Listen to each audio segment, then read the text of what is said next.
The gunmen do continue to use the heavier armaments, including the batteries of launching batteries Grad. These aggressive actions coincide in time with the recent arrival of cargo from the so-called 11 humanitarian convoy from the Russian Federation, and the situation in Donetsk, Mariupol and Luhansk directions remain unstable. Yesterday at around noon, during the combat task in the zone of anti-terrorist operation at the outskirts of the settlement Stanitsa Luhanska, the battalion of National Guards have been ambushed by the terrorists. The Ukrainian military have repelled the attack. However, 2 Ukrainian military died, and all in all 20 Ukrainian military got wounded in the anti-terrorist operation zone. The residents of the temporary occupied zones in Donbass suffer more and more from the activity of pro-Russian gunmen.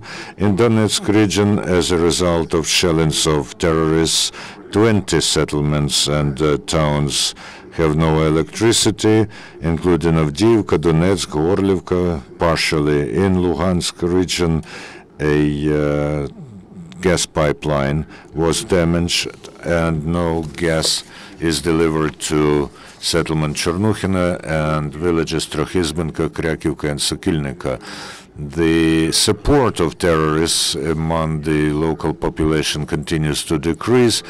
In spite of continuous attempts of gunmen to mobilize men on the occupied territories, there are less and less of those who want to engage in terrorist activity and risk their own lives in order to make the bandit leaders richer. As our reconnaissance and intelligence says that over December and January, there's active agitation among the members of the pro-Russian paramilitary organizations that work on the territory of the Autonomous Republic of Crimea. However, they give no results so far. Residents of Luhansk region continue to show their dissatisfaction with the actions of illegal armed formations. Yesterday, teachers of Antracit and Alchevsk in Luhansk region have abstained from work because of non-payment of their salaries from October last year. Yesterday, the Ukrainian military law enforcers have detained one of the members of the illegal armed formation East, nicknamed Korol. Also a member of the bandit group Oplot, a 22-year-old citizen of Ukraine, was detained, who until October last year lived in Moscow, and after he came back to Ukraine, he volunteered to the Oplot illegal armed formation, and he took part in attacks against the units of the anti-terrorist operation and was a personal bodyguard for some of the leaders of bandit formations.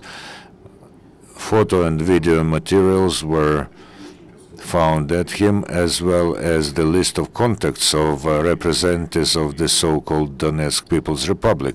He was detained when he tried to flee the temporarily occupied territory.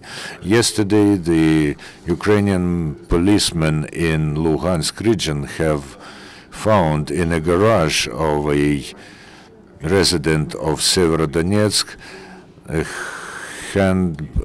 machine gun Kalashnikov and almost 4 rounds of ammunition to them. He was a member of illegal bandit formations, and after the liberation of the city by the Ukrainian military in July, he fled to Russia.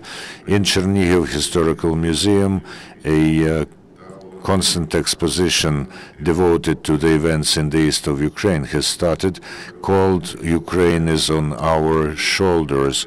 It was created by workers of the museum with the help of military and volunteers. There's an extensive exposition of materials about combat action. The Ukrainian society continues to support our military. Yesterday, the military orchestra of the National University of the Defense of Ukraine, named after Ivan Chernyakhovsky, played to the military of the Aeromobile Brigade, who are carrying their service in the city of Slovyansk. Yesterday, as a part of rotation, several dozen law enforcers from Transcarpathia have for the 9th time moved to the zone of anti-terrorist operation to replace their colleagues there. Ukraine continues to increase cooperation with Western partners in military sphere, aid to the Minister of Defense of USA on issues of international security. Mr. Chollet said that Washington will continue the rotation of its military in Eastern Europe. They also plan to develop infrastructure to reinforce the military presence of NATO in Central and Eastern Europe. Could you be more precise about Stanitsa Luhanska? You say that 14 National Guardsmen were wounded in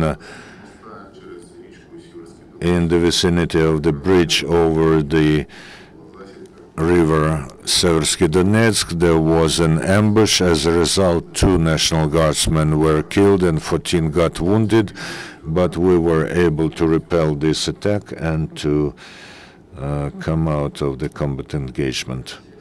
Any other questions? Thank you. Thank you for your press briefing, and the next press briefing will happen tomorrow at 12:30 noon.